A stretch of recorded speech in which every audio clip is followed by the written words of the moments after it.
အားလုံးပဲမင်္ဂလာပါဒီဗီဒီယိုမှာ Grade H Math 1အခန်း9ကလေ့ကျင့်ခန်း 9.1 ရဲ့နံပါတ်12ပုဒ်စာပေါ့နော်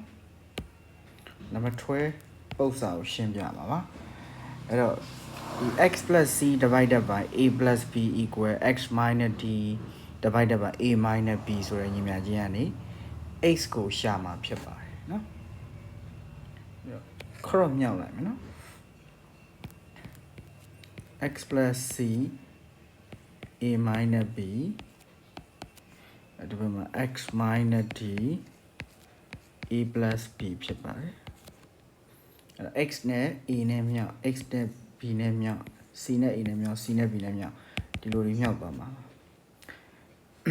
x နဲ့ a နဲ့မြောက်တော့ ax နော်တခါ x နဲ့ b နဲ့မြောက်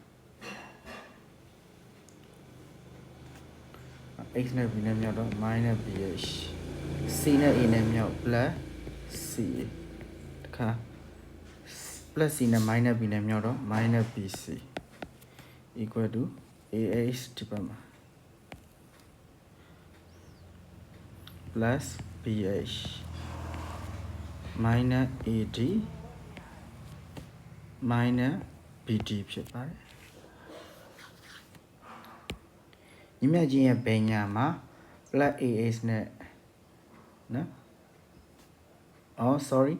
ဒီမှာလည်းဟိုဖြစ်ရမယ်နော် ah ဖြစ်ရမယ်နော် a နဲ့ x နဲ့မြောက်တယ်ဒီ plus ah ဒီနှစ်ခုကကြည်လို့ရတယ်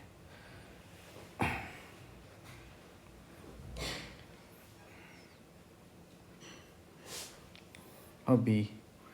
ပြီးရင်ကျန်တာကြည့်အောင် x တွေတသက်စုမယ်နော် x တွေတသက်စုမယ်ကျန်တာတွေတစ်ဖက်ပို့မယ်ဒီဘက်မှာ ca minus bc ရှိတယ်ဟိုဘက်က minus ad ကိုဒီဘက်ပို့တော့ plus ad ဖြစ်ရမယ် plus bd ဖြစ်ရမယ် bh ကျန်မယ်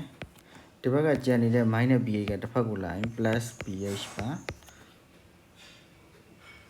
ဟုတ်ပြီဒီလိုရ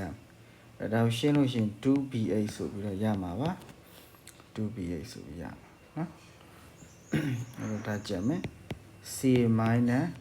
bc plus ad plus bd ဆိုပြီးကျန်မှာဖြစ်ပါတယ်ဟုတ်ပြီပြီးရင်ကျွန်တော်တို့နှစ်ဖက်စလုံးကို 2b နဲ့စားပါမယ်sorry 2b နဲ့စားမယ်တို့လည်း 2b နဲ့စားမယ်နော်ဒါဆိုရင်ဒီဟာကြည်သွားမယ် therefore x equal to ca minus bc plus ad plus bd divided by 2b ဆိုပြီးတော့ရမှာပါနောက်ဆုံးရတဲ့ဒီ expression ဟာ x ရဲ့တန်ဖိုးဖြစ်ပါတယ်เนาะ